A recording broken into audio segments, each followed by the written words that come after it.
Hey Techno Studs! In this video, we're going to do an overview of what hexadecimal looks like. So let's jump into it.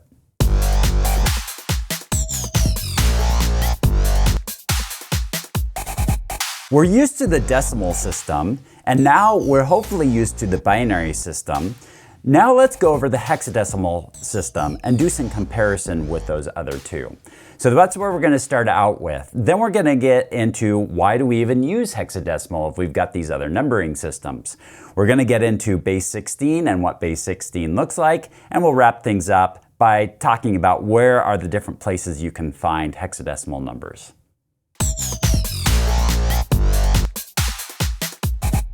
Decimal is a system that you are most likely used to working with on a daily basis. And we talked about how there's the thousands, hundreds, tens, and ones column. And if you have 1 in the hundreds column, that means you have 1 100. And you add that to 4 times 10. And you add that to 8 times 1 to come up with 148. So that's how the decimal system or a base 10 works.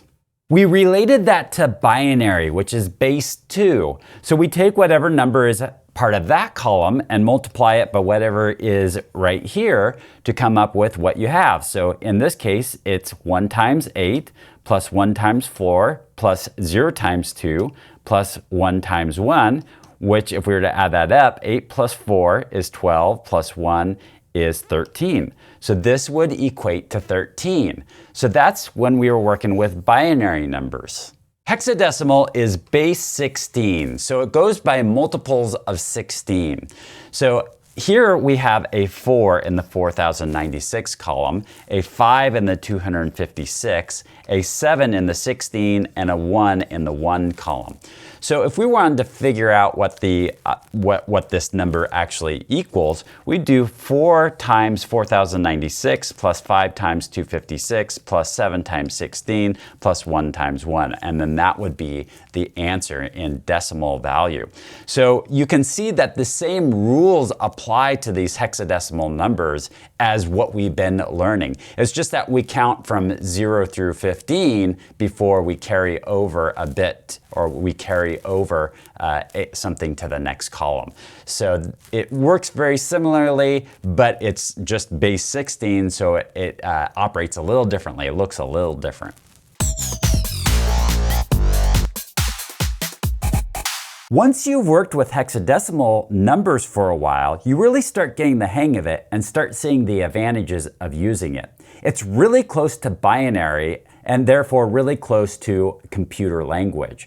And so therefore we can make easy translations with things on your computer to numbers. And the numbers tend to be more readable than both decimal and binary numbers, and they tend to be shorter. And sometimes converting from one to another of these can be a lot easier. So we're going to go through hexadecimal and play around with these numbers, and you'll start seeing advantages of why it can actually really condense what is being represented and what is being shown. One reason why hexadecimal is so prevalent out there is because it is closely related to binary numbers. It's closely related to those ones and zeros that your computer speaks. And so where we're used to with binary numbers, with a byte of information, we have 8 bits when it comes to binary. But with hexadecimal, we only have 2.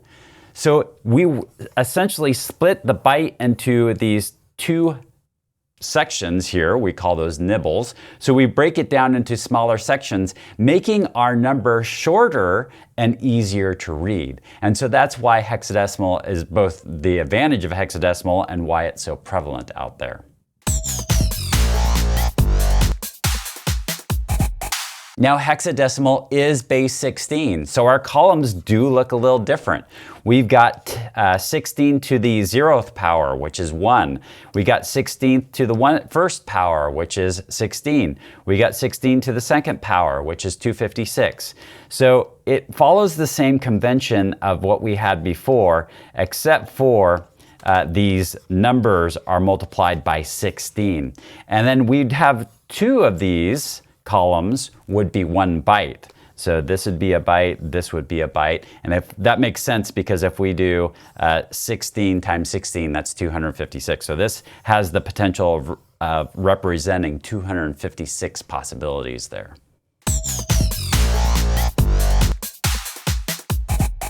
So where do you see these? Well, a lot of times, rather than representing things like ASCII characters in their binary number, which is 8 bits long and can be a little bit cumbersome to read, hex looks a lot smaller. And you can see how hex looks right here.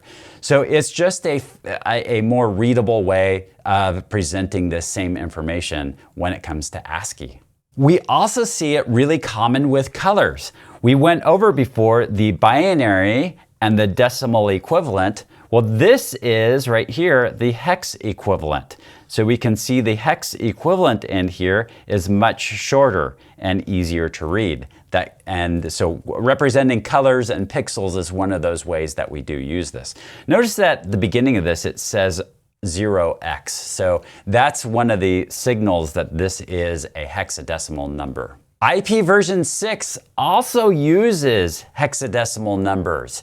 And so you can see here all of the characters that you would find in hexadecimal, which is 0 through 9 and A through F, can be found in here as well. Now, if we were to actually see this in binary form, we could see that it would be a big number and much harder to work with.